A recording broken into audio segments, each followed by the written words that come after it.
At the center of all the speculation lies the sensor. Nikon has long been known for delivering superb image quality, and the Z7 III could push that reputation even further. The most reliable leaks point toward a new high-resolution sensor, potentially 61 megapixels or even as high as 67 megapixels. Some far more ambitious rumors mention the possibility of a 90 megapixel variant, though this is much less certain and could simply be speculative hype. Whatever the final figure turns out to be, it is widely expected that Nikon will use a full-frame backside illuminated BSI CMOS sensor. This design is favored for its ability to capture more light, improving low-light performance, and preserving dynamic range even at higher ISO settings.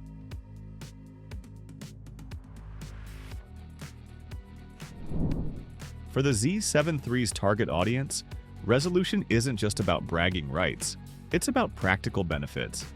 A sensor in the 60 to 67 megapixel range would give photographers tremendous cropping flexibility, the ability to make huge gallery-quality prints, and the confidence that even the smallest details in a scene will be recorded with incredible precision. Landscape shooters, for example, will appreciate being able to capture fine textures in foliage, rock formations, or distant cityscapes without the image breaking down when zoomed in. Studio and product photographers could benefit from this extra detail when shooting for high-end commercial work. If Nikon adds pixel shift multi-shot technology this time, it would be a huge statement of intent. Pixel shift works by taking multiple images while subtly moving the sensor, then combining them for even higher resolution and cleaner color detail. This would place the Z7 III firmly in competition with high-resolution powerhouses from other brands like Sony's A7 R series. While the Z7 series has traditionally been more of a stills-focused lineup, Nikon appears to be taking hybrid shooting more seriously with the Z7 III. Early reports suggest that the camera could offer 8K recording at up to 30 frames per second and 4K at up to 60 frames per second, with 10-bit internal recording in ProRes RAW.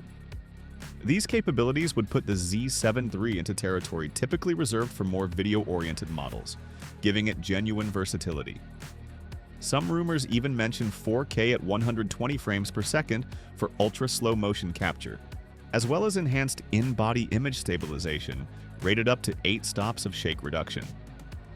These potential upgrades would make the Z7 III appealing not just to photographers, but also to content creators who want a camera capable of producing both high-quality stills and cinematic video.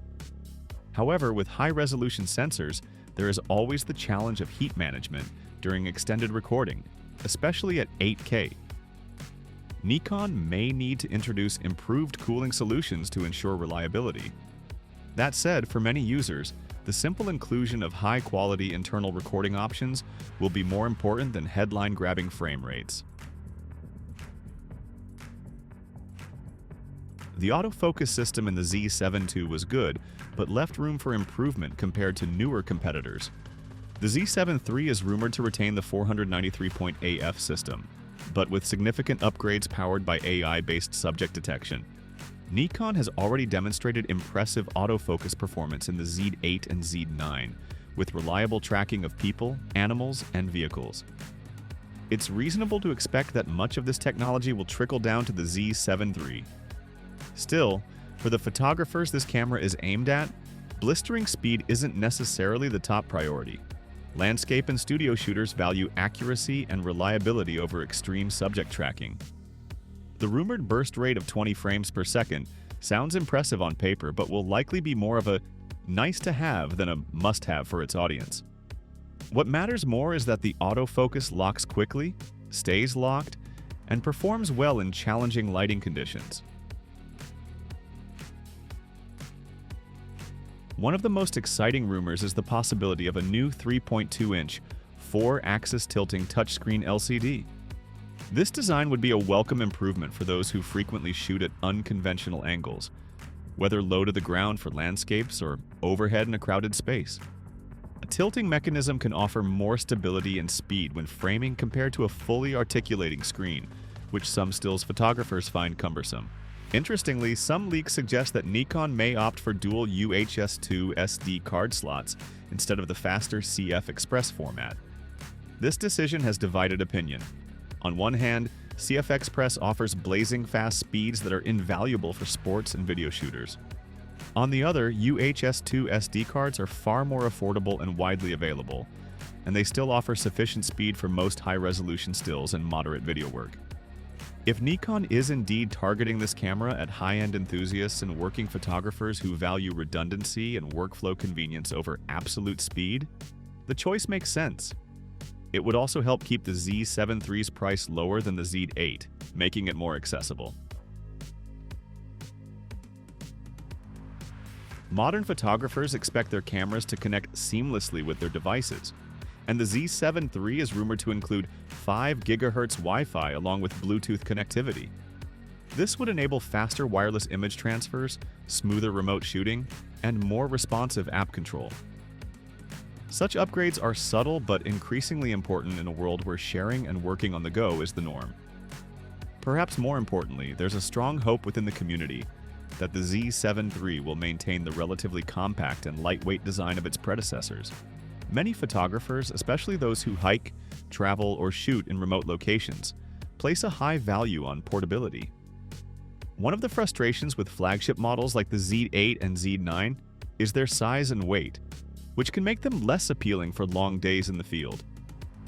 If Nikon can keep the Z7 III slim and light while still delivering professional-grade performance, it would be a big win.